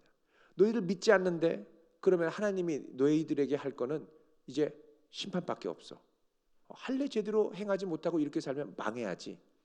그런데 이들이 믿지 않았다고 해서 하나님이 지금 이 복음에는 뭐가 나타났다고 그랬습니까? 하나님의 의, 하나님의 신실하심이 나타났다는 거죠. 하나님의 신실하심은 이스라엘의 불충과 무할례자처럼 살아가는 삶에도 불구하고 그분의 뜻과 능력을 반드시 이루는 게 하나님의 의여야 된다는 거예요. 이게 복음의 본질이라는 거죠. 그러면 너희들이 믿지 아니했던 이것이 하나님의 미쁘심, 미쁘심이라는 건 faithfulness입니다. 영어로 신실함. 다른 말로 하면 하나님의 의를 패하겠느냐라는 말입니다. 그럴 수 없다는 거죠. 사람은 다 거짓되지만 하나님은 절대 그럴 수 없다. 참되시다. 그러면서 기록된 바 주께서 주의 말씀에 의롭다 함을 얻으시고 판단 받으실 때 이기려 하심이라. 이 나눠져 보면 시편 51편 4절에 나오죠. 여러분 이게 무슨 말이냐면 이거는 밧세바가 회개하고 밧세바가 회개한 게 아니라 다윗이 회개하면서 하나님 앞에 주님의 신실하심을 고백했던 고백을 그대로 가져온 겁니다. 그러니까 다윗이 하나님의 신실함을 고백했던 것과 같이 하나님은 절대 우리의 불충함, 다윗의 범죄로 말미암아 심판하지 않는 것처럼 우리도 그렇게 심판하지 않을 텐데 그러나 우리의 불의가 우리가 잘못한 것이 하나님의 의를 드러나게 하면 무슨 말을 하겠느냐? 자, 우리의 불의, 우리가 잘못했던 거 하나님의 의를 드러나게 하면 무슨 말 하리뇨? 다른 말로 하면 우리가 하나님 뜻대로 살지 못해서 오히려 그걸 기회로 하나님의 신실하심과 능력이 더 드러난다면 우리가 무슨 말을 하겠느냐? 자, 어떤 사람들은 이걸 통해서 이렇게 얘기합니다. 7절에 그러나 나의 거짓말로 하나님의 참되심이 더 풍성하여 그의 영광이 되었다면 어찌 내가 죄인처럼 심판을 받으려. 이게 유대인들이 하는 변명입니다. 아니, 너희들 그렇게 이 제대로 말씀대로 살지 못하고 하나님 심판 가운데 있지 않겠어? 결국 하나님께서 너희들 신실하셔서 구원해 주시긴 하겠지만 그러면서 너희들 하나님의 의로움을 그렇게 자꾸 드러내면 안 되지. 그러냐 유대인들이 뭐라 그러냐? 야, 우리가 이렇게 잘못하는 걸 통해서 하나님이 얼마나 은혜롭고 자비로우신 분인 게 드러나잖아. 우리 이런 일들을 하고 있는 사람이야. 하나님이 얼마나 좋으신 분인 걸 알게 하려고 하는 사람들이야. 자녀들이 엄마 속 아빠 속 빡빡 긁고 엄마 아빠가 정말 고생해서 애를 찾아왔더니 엄마 아빠 사실은 제가 엄마 아빠가 얼마나 나를 사랑하는지 내 친구들한테 보여주기 위해서 가출도 했고 막 살고 막 이랬어요. 그럼 엄마 아빠가 그래 참 귀하다. 내가 나의 의로움을 드러냈구나. 이렇게 말하지 않는다는 거죠. 유대인들은 이런 식으로 말한다는 거예요. 아주 괘씸하죠. 아주 그냥 한 대 때려주고 싶습니다. 자, 그러면 8절에 선을 이루기 위하여 악을 행하자 하지 않겠느냐? 너희를 선을 드러내기 위해서 악행을 하자고 그렇게 얘기하겠느냐? 이런 말 하는 건 말도 안 된다. 그들은 정죄받는 것이 마땅하다. 결국 지금 이 흐름은 유대인들, 이방인들 다 제대로 선을 행할 수 있는 능력이 없고, 그러면 기댈 건 하나님밖에 없는데 하나님이 신실하시게 우리를 붙들어 주신다고 하지만 너희들이 이것이 하나님의 신실하심을 드러내는 선한 행위라고 자꾸 변명하는데 이것도 아니라는 거예요. 결국 너희들 이런 상태로는 심판받을 수밖에 없다는 거예요. 자, 9절에 그러면 어떠하냐? 우리는 나으냐? 여기 우리는 사도 바울과 로마 교회 교인들입니다. 우리는 더 나으냐?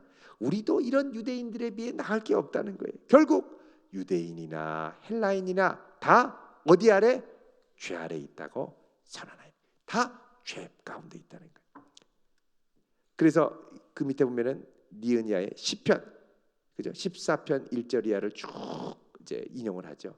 의인은 없나니 하나도 없고 깨닫는 자도 없고 하나님 찾는 자도 없고 쭉 얘기를 하면서 그들의 눈앞에 하나님을 두려워함이 없느니라 함과 같으니라. 그래서 19절에 우리가 알거니와 무릇 율법이 말하는 바는 율법 아래에 있는 자들에게 말하는 것이니, 율법 아래 유대인들이 있죠. 이는 모든 입을 막고 온 세상으로 하나님의 심판 아래 있게 하렵니다. 자, 결국 너희들 이렇게 해서 하나님의 심판밖에 아래 처할 수밖에 없다는 겁니다. 그러므로 20절에 율법의 행위로, 이게 아주 중요한 결론입니다. 그의 앞에 의롭다 하심을 얻을 육체가 없나니 율법으로는 죄를 깨달음이라. 그 유대인들은 얘기하겠죠. 너희들 이렇게 우상 숭배하고 이렇게 막 사는데 유일한 방법은 하나님의 율법을 지키는 거야. 율법으로 돌아와, 유대교로 돌아와, 이렇게 얘기할 수 있다라는 겁니다. 그런데 아니라는 거예요. 율법 아래에 있는 것 아무 소용없다. 결국 율법의 행위로, 여기서 이제 율법의 행위라는 건 우리가 율법을 지키는 것도 말하지만 특별히 여기서 이 율법의 행위는 갈라디아서에 좀 구체적으로 나옵니다. 2장에 보면 그 뭐냐면 유대인들이 자부심을 가졌던 할례, 안식일 준수, 이런 것들이죠. 이런 걸로는 의롭다 하심을 얻을 수가 없다라는 거예요. 결국은 율법으로는 뭐 하느냐?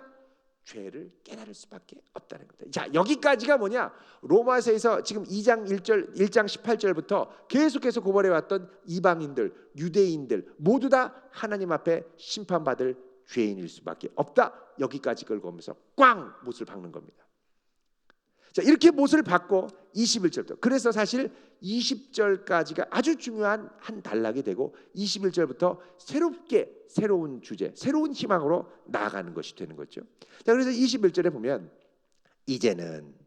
이제는이라는 건 여태까지 이런 절망 가운데 왔었다면 이제부터는 율법 외에, 자, 율법을 통해서가 아니라 율법이 아닌 다른 것, 율법 외에 하나님의 한 의, 여태까지 하나님의 의는 율법을 통해 드러나는 줄 알았는데 하나님의 언약, 하나님의 신실하심은 율법 외에 또 다른 통로를 통해서 나타났는데, 그러니까 율법이 하나님의 의를 드러나는 모든 것인 줄 유대인들이 알고 있는데 그거 말고 또 다른 방법으로 나타났다는 겁니다. 그게 뭐냐? 율법과 선지자들에게 증거를 받은 것이라.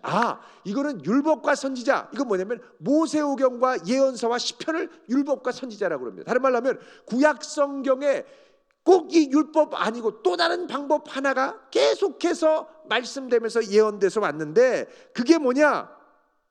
바로 22절 곧 예수 그리스도를 믿음으로 말미암아 모든 자에게 미치는 하나님의 의인이 차별이 없느니라. 누구를 믿음으로 말미암아? 예수 그리스도를 믿음으로 말미암아. 행함으로 말미암아가 아닙니다. 예수 그리스도를 무엇으로? 믿음으로 말미암아 믿는 모든 믿는 자에게, 여태까지 계속 모든이 왔었습니다. 모든 불경건한 자, 모든 인간, 이게 나왔는데 이제는 모든 믿는 자에게 미치는 하나님의 의인이 뭐가 없습니까? 차별이 없느니라. 이 차별은 유대인과 이방인, 야만인과 헬라인 차이가 없다는 거예요. 오직 뭐 하나? 믿음으로 말미암아 의가 나타나는, 믿음으로 말미암는 의가 나타났다는 거죠. 그건 뭐냐? 예수님을 믿는 믿음인데, 자 23절에 보면 모든 사람이 무엇을 범했습니까? 죄를. 이게 또 다른 결론의 강조입니다. 죄를 범했으니 하나님의 영광에 이르지 못했다. 하나님의 영광에 이르지 못했다. 그랬더니 이제 24절 아주 중요한 말씀입니다. 그리스도 예수 안에 있는 무엇으로? 속량으로 말미암아 하나님의 은혜로 값없이 의롭다 하심을 얻은 자 되었다. 여러분, 이 속량이라는 말 자체가 아주 값비싼 대가를 치르고 구원했다라는 의미입니다. 그러니까 이 값비싼 대가는 뭡니까? 예수 그리스도의 생명이죠. 이거를 지불함으로 말미암아 하나님의 은혜로, 은혜는 선물입니다. 하나님의 선물로 값없이 의롭다 하심을 얻은 자 되었다. 값없이 하나님 앞에 신실한 자로, 언약에 충실한 자로 여겨짐을 받았다는 겁니다. 25절에 이 예수를 하나님이 무엇으로써? 그의 피로써 믿음으로 말미암는 무엇? 화목제물로 세우셨다. 그 피로써 믿음으로 말미암는 화목제물이라는 겁니다. 여러분, 여기 이 화목제물이라는 말은 하나님과 우리 사이의 관계가 어그러졌을 때 그 관계를 화평하게 만드는 제물이 화목제물입니다. 또 동시에 이 화목제물이라는 말은 힐라스테리온이라고 하는 이 헬라어인데, 이게 그 히브리어로 카포레트라고 합니다. 카포레트. 이 카포레트는 뭐냐면 시은좌를 말합니다. 시은좌, mercy seat라고 그러죠. 시은좌는 뭐냐면 하나님의 이 법궤 위에 금으로 하나님의 스랍의 형상을 만들고 네 뿔이 있죠. 새겨진 곳입니다. 여기에 구약에서는 하나님의 임재가 이곳으로 임하시고 1년에 한 번 대제사장이 지성소로 들어갈 때 여기에 피를 뿌림으로 죄사함을 받았죠. 그러니까는 이게 뭐냐? 예수님의 피로서 대제사장이 들어가서 피를 뿌리는 게 아니라 이제 이 예수님의 피로 이 카포레트, 이 시은자 위에 피뿌림을 받는 시은자로 세우셨다. 예수님은 시은자 위에 세워진 하나님의 속죄의 대안이라는 겁니다. 요거를 잘 설명한 게 사실은 히브리서입니다. 아주 정교하게 설명을 하고 있죠. 자, 이 화목제물 동시에 시은자로 세우셨다는 예수님이, 이는 하나님께서 길이 참으시는 중에 전에 지은 죄를 어떻게 하십니까? 간과하심으로. 여러분, 간과했다라는 말 그냥 없는 걸로 했다라는 게 아닙니다. 이 간과를 어떤 중에 했습니까? 길이 참으시는 중에 간과했다. 그러니까 이 간과는 그냥 없는 걸로 넘어가는 게 아니라 길이 견디시는 중에 이 죄를 없는 것으로 여겨주시다. 다른 말로 하면 이 죄에 대한 고통, 아파하심, 하나님의 괴로우심, 이것을 표현하는 거죠. 그러니까 이게 그냥 간과한 게 그냥 거저 간과된 게 아닌 거예요. 하나님 마음 많이 아프고 많이 괴롭고 고통스러운 가운데 하나님이 우리를 위해 쉬운 자가 되어주셨다는 겁니다. 자, 그래서 26절 곧 이때에 자기의 의로우심을 나타내사 자기도 의롭고 또 예수 믿는 자도 의롭다 하려고 하신 것이다. 그러면 자랑할 데가 어디 있느냐? 아니다. 무슨 법이냐? 행위냐? 아니다. 오직 무엇입니까? 믿음. 28절에 그러므로 사람이 의롭다 하심을 얻는 것은 율법의 행위에 있지 않고 무엇으로 됩니까? 믿음으로 되는 줄 우리가 인정하노라. 이 믿음 안에 있으면 29절에 유대인뿐만 아니라 이방인의 하나님도 된다는 겁니다. 30절에 할례자도 믿음으로 말미암아 또한 무할례자로 믿음으로 말미암아 의롭다 하실 하나님은 한 분이시다. 할례자도 결국은 무엇으로? 믿음으로만 의롭다함을 얻고 무할례자도 결국은 믿음으로 말미암아 의롭다함을 얻는다는 겁니다. 왜? 이들은 모두 다 의를 행할 수 있는 능력이 없기 때문에. 31절 그런즉 우리가 믿음으로 말미암아 율법을 파기하느냐? 그럴 수 없느니라. 도리어 율법을 굳게 세우느니라. 다른 말로 하면 율법은 그러면 필요 없는 거냐? 우리가 율법을 지킬 수 있는 능력이 없기 때문에 파산했기 때문에 필요 없느냐? 아니라는 거예요. 오히려 이 믿음으로 말미암는 의를 우리가 힘입으면 오히려 율법을 굳게 세운다. 다른 말로 하면 하나님의 뜻을 더욱더 철저하게 지킬 수 있다는 겁니다. 왜?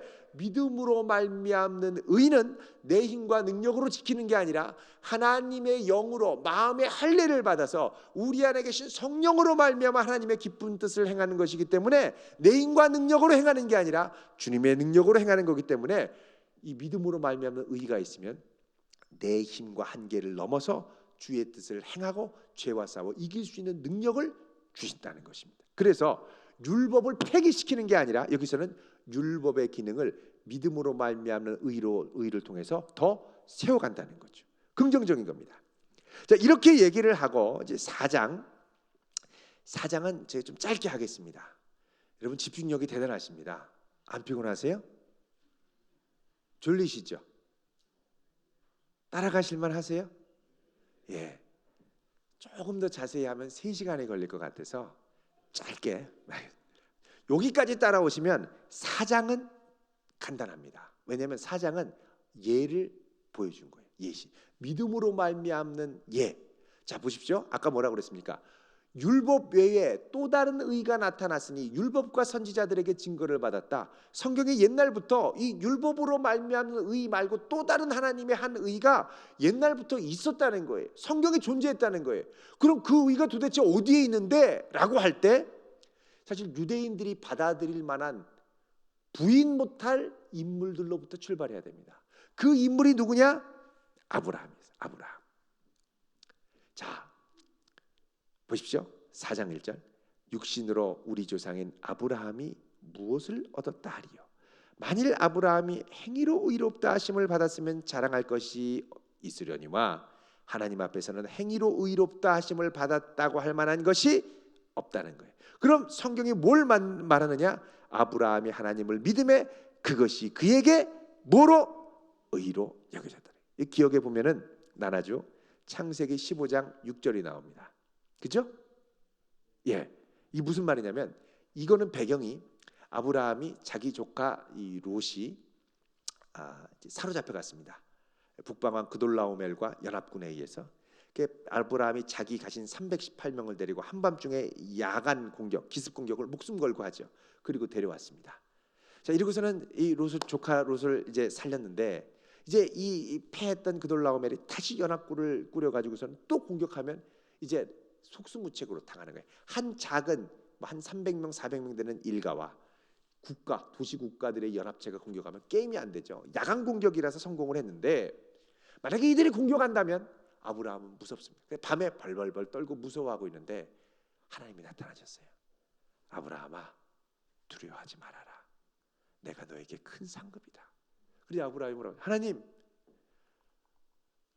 저에게는 약속을 이을 후사가 없는데 제가 어떻게 하겠습니까? 다른 말로 하면 공격받아 나 죽으면 내 당대에서 이 복이 끊어지는데 이 복이 계속 이어지려면 믿음의 후사가 있어야죠. 저 없습니다. 그러자 하나님이 아브라함 일로 와봐. 그리고 천막 밖으로, 당신 천막에서 살았으니까 가서 하늘의 별을 보여주십니다. 저 하늘의 별을 봐라. 어떠니? 무지하게 많은데요. 너의 후손이 이렇게 많을 거야. 그러자 아브라함이 이 하나님의 말씀을 믿으니까 하나님이 이것을 그의 의로 여겨주셨다고 말씀합니다. 그 아브라함이 의롭다함을 얻은 건 뭐냐? 하나님이 하시겠다 그러니까 하나님 아멘입니다라고 믿은 거예요. 오늘날은 이렇게 고백할 사람 없습니다. 왜? 하늘의 별이 별로 없기 때문에 주께서 파레나이트 밖으로 끌어내사 하늘을 보라고 했습니다. 하늘의 별을 보아라. 없는데요? 하나, 두 개? 요즘은 안 돼요, 잘. 근데 여러분 아프리카에 가면요, 제가 청년들 데리고 전에 아프리카 탄자니아에 가서 한 40일 정도 있었는데 거기는 밤에 잘 때 어디서 자냐면 텐트 치고 잡니다. 잘 데가 없거든요. 야반 막 이 들판에 텐트 치고 자면 한밤중에 탁 보면요 밀키웨이 은하수가 쫙 보이는데요. 전기가 안 들어와요. 그 동네는. 아프리카는 거의 몇몇 도시를 빼놓고는 별 보는 재미로 잤습니다. 별 하나, 별 둘, 너무 셀 게 많아요. 계속 세다가 잠듭니다. 너무 아름다워요. 이렇게 많은 별들을 보고 이만큼 줄 거야 라고 그러면 아멘 하고 싶죠. 근데 하나님께서 이렇게 믿는 아브라함을 어떻게 해요? 의로 여겨주셨다. 의로 여겨주셨다. 그러니까 아브라함이 의롭다함을 받을 때가 언제입니까? 할례 받을 때입니까? 할례 못 받을 때입니까? 할례 안 받았을 때예요. 할례는 언제 받느냐? 이 약속 실천되고 몇십 년 후에, 한 20년 뒤에 사라가 임신하고서 99세 때, 야, 내년에는 아이가 나올 텐데 너 할례부터 해라. 그리고선 99세 때 할례를 받았거든요. 그리고 나서 할례가 하나님 믿음으로 내게 선물 주실 걸 믿음으로 응답한 것을 하나님이 의로 여겨서 너는 의로운 백성이야 라고 표시로 준 게 뭐다? 할례라는 거예요. 그러니까 할례를 지켜서 내가 능력 있고 의로운 게 아니라 의로움을 이미 얻은 것을 상징하는 표로 할례를 주셔야 됩니다. 할례가 먼저냐? 의로움이 먼저냐? 믿음이 먼저냐? 그러면 믿음이 먼저라는 거죠. 그걸 말씀하는 게 4장 전체의 내용입니다. 그래서 11절에 보면 10절에 보면 그런즉 그것이 어떻게 여겨졌느냐? 9절에 보면 그것이 뭐냐면 믿음이 의로 여겨진 거죠. 할례시냐 무할례시냐? 할례 때가 아니라 언제? 무할례 때. 11절 같이 읽습니다. 시작. 그가 할례표를 받은 것은 무할례 시의 믿음으로 된 의를 인친 것이니 이는 무할례자로서 믿는 모든 자의 조상이 되어 그들도 의로 여기심을 얻게. 자, 이렇게 믿음으로 말미암는 의를 얻은 아브라함의 후손들도 모두 뭐로? 믿음으로 의롭다함을 얻게 하기 위한 하나님의 계획이라는 겁니다. 그래서 18절에 아브라함이 바랄 수 없는 중에 바라고 믿었으니, 그죠? 이는 내 후손이 이같이 말씀하신 대로 많은 민족의 조상이 되게 할 것이다. 그가 백선하되어 자기 몸이 죽은 것 같고도 사라의 태가 죽은 것 같음을 알고도 믿음이 약하여지지 않고 믿음이 없어 하나님의 약속을 의심하지 않고 큰 믿음으로 견고하여 하나님께 영광 돌리며 약속하신 그것을 또한 능히 이루실 줄을 확신하였으니 그러므로 그것이 그에게 의로 여겨졌다. 그런 거예요. 자, 이런 의가 우리에게 왔는데 24절 의로 여기심을 받을 우리도 위함인 것인데 곧 예수 우리 주를 죽은 자 가운데서 살리신 이 하나님을 믿는 것이다. 예수는 우리가 범죄한 것 때문에 내줌이 되고 또 우리를 의롭다 하시기 위해 살아나셨느니라. 이걸 믿는 것이 뭐다? 우리의 의로움이라는 겁니다. 자, 여기까지 우리는 그동안 로마서의 배경을 살펴봤고, 그리고 이방인들이 어떻게 하나님을 떠나서 범죄했고, 또 유대인들도 예외 없이 할례 율법을 가졌지만 범죄했고, 근데 이것 외에 또 다른 하나님의 장엄한 의가 나타났는데 그 의는 우리의 선행이 아니라 그럼에도 불구하고 우리를 끝까지 살리시려는 하나님의 은혜와 능력의 계획 가운데 예수 그리스도를 보내신 것이고, 그리고 이 의는 그냥 생뚱맞은 유대인들과 전혀 상관없는 생뚱맞은 의가 아니라 옛날부터 하나님이 보여주시고 계시하셨던 그 의가 우리에게 예수 그리스도를 통해 나타났다는 겁니다. 여기까지 따라오실 수 있겠죠? 자, 이 정도 하면 로마서의 상당한 기초를 단단히 놓으신 겁니다. 내일부터는 이게 본격적으로 펼쳐지는데 이 복음의 능력이 어떻게 우리의 삶, 고난과 죄 가운데 있는 우리의 삶을 이기게 할 수 있는 능력이 되는가? 이것은 내일부터 보도록 하겠습니다. 자, 우리 잠깐 기도하겠습니다. 좋으신 하나님, 우리에게 참 귀한 은혜를 주시고 또 귀한 로마서의 말씀을 허락해 주심을 감사합니다. 주여, 이 말씀이 우리에게 생명이 되기를 원합니다. 우리는 잘한 것 없고 하면 할수록 범죄함과 무능함에 빠지지만 이런 우리를 긍휼히 여기사 율법 외에 또 다른 의를 계시해 주신 주님을 찬양하며 감사를 드립니다. 주여, 이 시간 통하여 저희를 이 귀한 말씀을 더욱 깊이 새기며 새로운 믿음의 확신으로 예수의 이름으로 일어나는 복된 백성들 되게 하옵소서. 예수님의 이름으로 감사하며 기도드리옵나이다. 아멘.